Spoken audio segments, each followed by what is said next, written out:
Hello guys, good morning. Welcome back to our YouTube channel, Maths Tutorial by Dibesh sir. This is NCERT exercise solution for chapter number 5, Continuity and Differentiability. So पिछले class में हम लोग question number 13 तक कर चुके हैं. आपको अगर देखना है तो आई बटन क्लिक करके भी प्ले कर सकते हो. इस चैप्टर में हम लोग 14 क्वेश्चन नंबर 14 से लेके 16 तक करेंगे. So stay with me. Question number 14, discuss the continuity of f where f is defined by f of x is equal to x greater than और इक्वल टू 0 से लेके 1 के बीच में आंसर है 3. एक्स 1 से लेके 3 के बीच में आंसर है 4. एक्स 3 से लेके 10 के बीच में आंसर है 5. तो हमें यहाँ पे रफली कैलकुलेट करना है कि क्या क्या कंडीशन हो सकता है. यहाँ पे 0, 1, 3, 10 दिया है. 0, 1, 3, 10. तो हम यहाँ पे वही पॉइंट असाइन कर लेते हैं. यहाँ पे 0, 1, 3, 10. अब हमें देखना है कि कहाँ से कहाँ तक लेना है. तो क्योंकि इक्वल टू 0 बोला है तो उसके पीछे तो जाना ही नहीं है. तो हमें शुरुआत करना है 0 से लेके 1 के बीच में. 0 से लेके 1 के बीच में.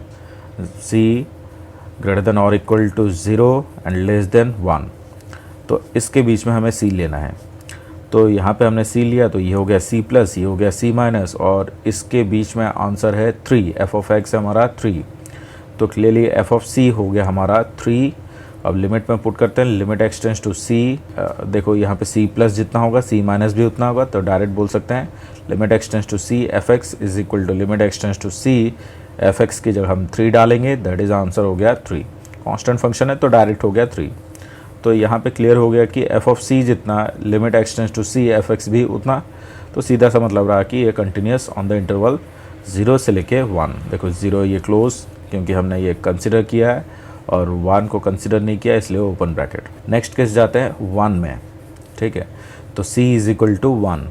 हमने ये ले लिया 1 तो उसके आगे वाला 1 प्लस, उसके पीछे वाला 1 माइनस. 1 प्लस के लिए फंक्शन है हमारा 1 से बड़ा, दैट इज़ 4. 1 माइनस के लिए फंक्शन है हमारा 3. तो f ऑफ 1 के लिए आंसर क्या है वो देख लेते हैं. Equal to 1 that is 3. तो f ऑफ 1 डायरेक्टली हम लोग लिख देते हैं 3. अब लिमिट पे पुट करते हैं. Limit x tends to 1 plus f x. 1 plus f x उसके लिए फंक्शन हो गया 4. तो डायरेक्ट आंसर हो गया 4. Limit x tends to 1 minus f x. 1 minus f x के लिए फंक्शन है हमारा 3. तो डायरेक्ट आंसर हो गया 3. तो यहाँ से क्लियर हो रहा है कि limit x tends to 1 plus not equal to limit x tends to 1 minus. तो क्लियर हुआ कि f is not continuous at x is equal to 1. Next है केस 3, दैट इज़ 1 और 3 के बीच में. 1 और 3 के बीच में तो हम लोग यहाँ पे पकड़ते हैं. दैट इज़ c 1 और 3 के बीच में लिया तो ये आगे वाला हो जाएगा c प्लस, पीछे वाला हो गया c माइनस, और पूरे केस में फंक्शन हो गया हमारा 4. तो क्लियर हुआ कि f ऑफ c हो गया 4. Limit x tends to c minus, x tends to c plus, दोनों के लिए फंक्शन सेम है. तो डायरेक्ट आंसर हो गया limit x tends to c 4. तो यहाँ तो कांस्टेंट फंक्शन है तो डायरेक्ट हो गया 4. तो क्लियर हुआ कि f of c is equal to limit x tends to c f x. Hence f is continuous in the interval 1 and 3. 1 और 3 के बीच में जो है वो क्या हो गया, कंटिन्यूस है. नेक्स्ट हम आगे बढ़ते हैं. That is x is equal to 3 में. 3 में देखते हैं तो c इज इक्वल टू 3. तो आगे वाला हो गया 3 प्लस, पीछे वाला 3 माइनस. आगे के लिए फंक्शन है हमारा 5, पीछे के लिए फंक्शन है हमारा 4. तो 3 के लिए एग्जैक्टली 3 के लिए क्या फंक्शन है वो देख लेते हैं. इक्वल टू 3 कहाँ पे, यहाँ पे है. तो इसके लिए आंसर है 5. तो f ऑफ 3 हो गया 5. Limit x tends to 3 plus f x डालेंगे. एफ एक्स के बदले डालेंगे 5. तो ये आंसर हुआ 5. Similarly limit x tends to 3 minus f x, उसके लिए एफ एक्स हमारा है 4. तो आंसर हो गया 4. यहाँ से भी क्लियर हुआ कि limit x tends to 3 plus f x not equal to limit x tends to 3 minus f x. तो सीधा सा रहा कि ये भी नॉट कंटिन्यूस रहा. कहाँ पे, at x is equal to 3 में. तो देखना कहाँ कहाँ नॉट कंटिन्यूस हो रहा है. हमने अंडरलाइन किया है. एक तो 1 में नॉट कंटिन्यूस है और दूसरा x इज इक्वल टू 3 में भी नॉट कंटिन्यूस है. नेक्स्ट आगे बढ़ते हैं. That is x is equal to 3 हमने ले लिया है. तो अब बढ़ते हैं 3 से लेके 10 के बीच में. 3 से लेके 10 के बीच में ये देखो इक्वल टू 10 है तो उसके आगे जाना नहीं है. तो सिंपल यहाँ पे ही रुक जाएंगे. 3 से लेके 10 के बीच में हमने कहीं पे c लिया, उसके आगे वाला c प्लस, उसके पीछे वाला c माइनस, और पूरे के लिए फंक्शन हमारा 5. तो सिंपल सा रहा कि f ऑफ c हमारा हो गया 5. Limit x tends to c plus f x जितना है, limit x tends to c minus f x भी उतना है, और वो फंक्शन है हमारा 5, दैट इज़ पुट करेंगे तो 5 रहा। तो यहाँ पे भी क्लियर हुआ कि f of c is equal to limit x tends to f, ये कंटिन्यूस हो रहा है कहाँ पे, 3 से लेके 10 के बीच में।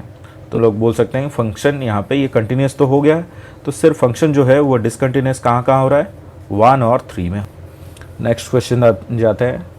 Discuss the continuity of f where f is defined by f of x 2x x less than 0, 0 x और x 0 और 1 के बीच में, 4x x ग्रेटर देन 1। तो यहाँ पे भी काउंट करते हैं क्या क्या कंडीशन हो सकता है। तो पॉइंट क्या है, 0 और 1 है, तो 0 और 1, यहाँ पे x लेस देन 0 बोला है तो ये वाला आ गया, इक्वल टू 0 इसके बीच में, इक्वल टू 1 और x ग्रेटर देन 1, तो यहाँ पे तो अगेन 5 केस हो सकते हैं। तो case 1 that is c less than 0, तो ये हो गया 0, यहाँ पे कहीं पे c और इसके आगे वाला c प्लस, पीछे वाला c माइनस, और पूरे के लिए फंक्शन है हमारा लेस देन 0 के लिए दैट इज 2x। तो f ऑफ x हो गया 2x, f ऑफ c हो जाएगा 2c, limit x tends to c f x दोनों केस में सेम है, तो f x है 2x, तो यहाँ पे c पुट करेंगे तो आ गया आंसर 2c। तो क्लियर रहा कि f ऑफ c जितना limit x tends to c f x भी उतना। तो ये तो कंटिन्यूस हो गया x for x less then 2। अब लेते हैं इक्वल्स टू 0 में, तो ये हो गया 0, उसके आगे वाला 0 प्लस, पीछे वाला 0 माइनस, आगे के लिए फंक्शन है हमारा 0, पीछे के लिए फंक्शन है हमारा 2x। तो इक्वल्स टू 0 में क्या फंक्शन है वो देख लेते हैं। इक्वल्स टू 0 यहाँ पे, तो आंसर है 0, तो f ऑफ 0 हो गया हमारा 0। अब limit x tends to 0 plus f x 0 plus के लिए एफ एक्स हमारा 0 है, तो आंसर हो गया 0। Limit x tends to 0 minus f x, 0 minus के लिए एफ एक्स हमारा है 2x, तो यहाँ पे पुट किया 2x, 2 इंटू 0 दैट इज़ 0। तो क्लियर रहा कि f ऑफ 0 जितना limit x tends to 0 f x भी उतना। तो यहाँ पे भी ये कंटिन्यूस हो गया। अब मूव करते हैं 0 से लेके 1 के बीच में। 0 से लेके 1 के बीच में कहीं पे भी हमने c डाला, उसके आगे वाला c प्लस, पीछे वाला c माइनस, और पूरे के लिए फंक्शन हमारा हो गया 0, 0 से लेके 1 के बीच में, है ना। तो यहाँ पे पुट करते हैं f ऑफ c हो गया 0, limit x tends to c f x दोनों के लिए सेम है, तो डायरेक्ट लिख देते हैं 0, पुट करेंगे तो 0। यहाँ पे भी हो गया f ऑफ c जितना limit x tends to c f x भी उतना। तो ये भी कंटिन्यूस इन द इंटरवल 0 से लेके 1, क्योंकि हमने यहाँ पे इक्वल्स टू एक ले लिया है, यहाँ पे भी लेने वाले हैं, तो आप ओपन ब्रैकेट ही लेने का। नेक्स्ट है case 4 that is c is equal to 1 point में लेते हैं, तो 1 लिखा, उसके आगे वाला 1 प्लस, पीछे वाला 1 माइनस, 1 प्लस के लिए फंक्शन हमारा 4x, 1 माइनस के लिए फंक्शन हमारा 0, और 1 के लिए एग्जैक्टली क्या फंक्शन है वो देख लेते हैं, is equal to 1 that is 0। तो limit x tends to 1 plus f x, तो उसके लिए फंक्शन हमारा 4x, 4 इंटू 1 दैट इज 4। तो limit x tends to 1 minus f x, limit x tends to 1 minus f x की जगह 0 डालेंगे तो आंसर हो गया 0। तो यहाँ से भी हम स्टॉप कर सकते थे क्योंकि ये दोनों डिफरेंट हो गया है, तो सीधा सा मतलब रहा ये डिसकंटिन्यूस हुआ। तो कहाँ पे डिसकंटिन्यूस हुआ, at x is equal to 1 में, सही है। Next case 5 that is c greater than 1, ये रहा 1, यहाँ पे कहीं पे c, आगे वाला प्लस, c प्लस, पीछे वाला c माइनस, और पूरे के लिए फंक्शन है हमारा 4x। तो f ऑफ x हो गया 4x, f ऑफ c हो जाएगा 4c। तो limit x tends to c दोनों के लिए सेम है, तो 4x डालेंगे, यहाँ पे x को रिप्लेस करेंगे दैट इज़ 4c। तो क्लियर रहा कि f ऑफ c जितना limit x tends to c f x भी उतना। तो ये कंटिन्यूस हो गया for the interval x greater than 1। Next question, discuss the continuity of the function f where f is defined by f of x that is -2 अगर x less than और equal to -1 हुआ, 2x अगर x -1 और 1 के बीच में रहा, 2 that is x greater than 1 रहा। तो यहाँ पे भी पॉइंट कैलकुलेट करते हैं, दैट इज -1 और 1, है ना।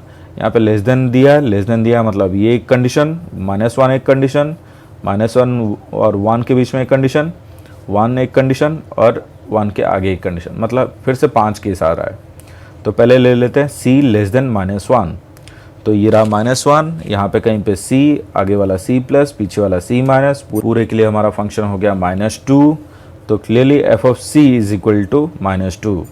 तो limit x tends to c f x की जगह हम लोग लिख सकते हैं -2, तो आंसर हो गया -2।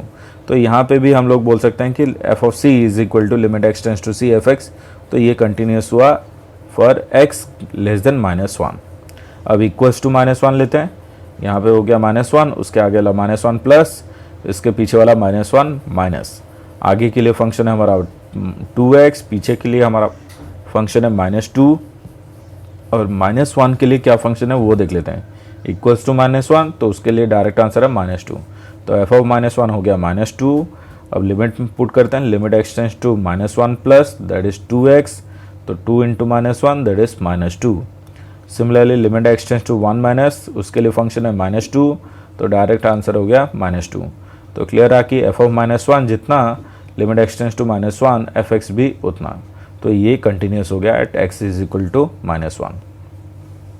अब ले लेते हैं -1 से लेके 1 के बीच में c, -1 से लेके 1 के बीच में -1 1, कहीं पे भी c, उसके आगे वाला c प्लस, पीछे वाला c माइनस, पूरे के लिए फंक्शन है हमारा 2x। तो एफ ऑफ c हमारा हो जाएगा 2c, limit x tends to c f x, और एफ एक्स हमारा तो 2x है, तो यहाँ पर रिप्लेस करेंगे दैट इज 2c।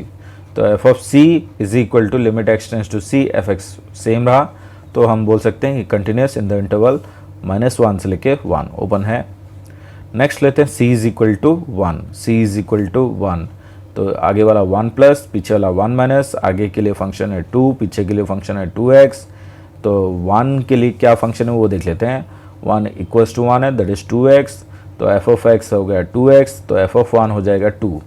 तो limit x tends to 1 plus के लिए 2 that is 2, limit x tends to 1 minus के लिए फंक्शन है 2x, तो 2 इंटू 1 दैट इज 2। तो क्लियर रहा कि एफ ऑफ 1 जितना limit x tends to 1 f x भी उतना, तो ये कंटिन्यूस हो गया at x is equal to 1।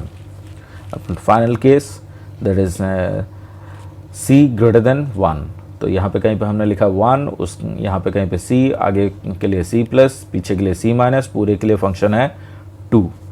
तो एफ ऑफ c हमारा हो जाएगा 2, limit x tends to c f x की जगह हम डालेंगे 2, तो आंसर हो गया 2। तो f of c is equal to limit x tends to c f x same दिखा रहा है, तो ये कंटिन्यूस हुआ। सो ओनली यहाँ पे कहीं पे भी डिसकंटिन्यूटी नहीं दिखाया, तो डायरेक्ट हम लिख सकते हैं there is no point of discontinuity. So आज के लिए इतना ही। अगर आपको कुछ डाउट होगा तो मेरे व्हाट्सअप नंबर दैट इज़ 9510509053 में मैसेज कर सकते हो, या फिर अपने कमेंट बॉक्स में कमेंट करके मुझे बता सकते हो अपना doubt. So thanks for joining our class. Do like, share and subscribe my channel, and don't forget to hit the bell icon to have notification for my new videos. Thank you.